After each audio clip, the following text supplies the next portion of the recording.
Muito bem, gente, aí, estamos chegando ao final dessa série, né, praticamente, e a gente está conversando sobre nós não permitirmos ficarmos confusos nem perdidos, porque de fato, com base na palavra, nós não estamos perdidos.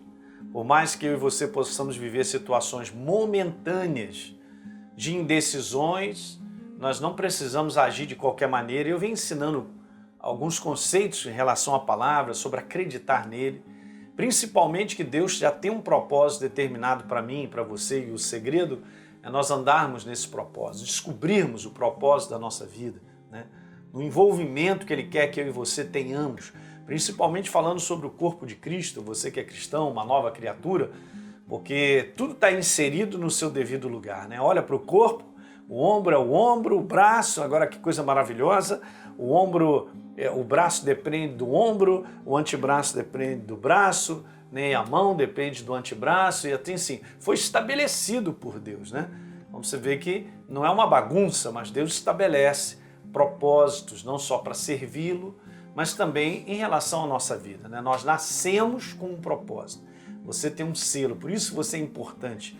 O teu propósito eu não posso fazer, a tua parte eu não posso fazer. Então não permita cair nessa questão de um sentimento de desvalor, né?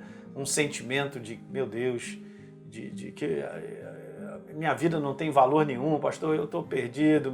Não, tome cuidado com isso, porque essa é a terceira influência que eu quero conversar contigo, justamente daquelas influências que podem alterar as boas obras que Deus tem preparado para mim e para você, né? Pode alterar o propósito que Ele tem para a minha vida. Nós falamos lá, a primeira delas, em termos de decisões e escolhas, temos que ver direitinho.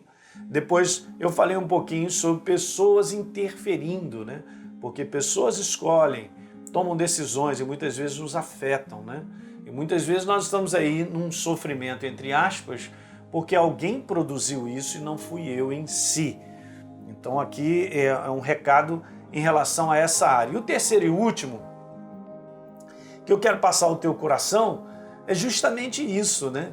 Nós vivemos num mundo decaído de situações naturais, situações que acontecem que mexem demais com os nossos sentimentos.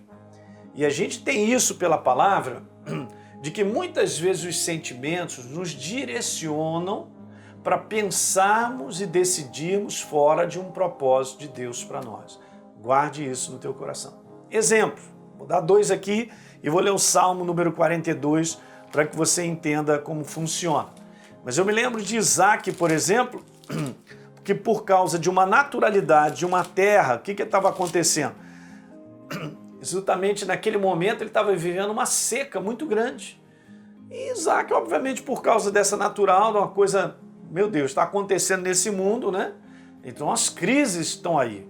Mas não necessariamente a gente tem que tomar a decisão com base nessas coisas. O mundo toma, porque é guiado por isso aí. Mas olha só, ele estava lá pensando, assim como seu pai, levar sua família para o Egito. Mas Deus aparece e fala para ele, eu quero que você fique nessa terra.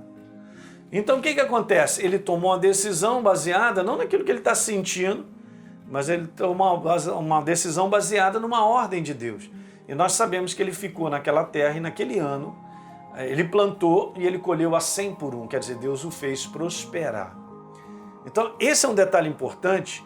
E eu digo para você, por exemplo, aqui no Salmo 42, o salmista, ele diz algo bem interessante. As minhas lágrimas têm sido o meu alimento dia e noite. Então, se eu me alimento de sentimentos, porque as situações que eu estou vivendo provocam isso, eu estou num lugar perigoso. Porque, veja, enquanto estes sentimentos me dizem continuamente, então eu estou me alimentando, eu estou só abraçando os sentimentos das coisas.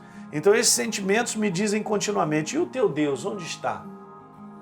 Tipo, jogando dúvida, jogando uma confusão, jogando uma incerteza de que eu estou abandonado, Deus me largou, alguma coisa. Gente, não é assim que funciona. Por mais que você possa passar uma situação difícil, eu quero te dizer que Deus está sempre comigo e contigo até o final. Então tome cuidado com os sentimentos, porque eles mexem de maneira muito negativa, mexem para um outro posicionamento e não posicionamento da direção de Deus. Então aprenda a separar. Ah, pastor, mas tem dia que a gente acorda, parece que meu mundo caiu, Tem dia que eu acordo, parece que é um peso, é um sentimento, mas olha só, não decida, não viva por isso. Continue a caminhar. Eu estou caminhando no propósito de Deus, por mais que venha um dia quente, um dia frio, nós vamos continuar andando. Não pare de fazer o que você faz. Você cuida da sua casa, investe nos seus filhos, você está trabalhando. Você que está envolvido com a igreja, tome cuidado. Você que está envolvido de coração com as coisas que acontecem no corpo de Cristo, né, e aparecem lá várias situações para você desistir, desanimar. Não olhe para pessoas, olhe para aquilo que Deus colocou no teu coração e serve a Deus. Se você olhar para a pessoa, daqui a pouco você está fora. Vai gerar um sentimento, acontecer um atrito, você se decepcionou com um pastor, com um diácono, seja com quem for, né? Um presbítero da igreja, sei lá. Toma cuidado com isso, rapaz, porque nós não vivemos pelos sentimentos, tá certo? Então isso é uma grande influência que vai me tirar do plano e do propósito que Deus tem para minha vida. Falou? É isso aí. Próximo vídeo eu quero orar por você e a gente vai fechar essa série de mensagens. Então, um grande abraço, dá um like aí no nosso programa, se inscreve aí no nosso canal, por favor, se você não se inscreveu, e deixa um comentário, que ele é importante, né? Aquilo que você quiser comentar também é muito bem-vindo, e também de onde, de repente, você está nos assistindo, de uma outra localidade, uma outra cidade. É muito bom. Um abraço.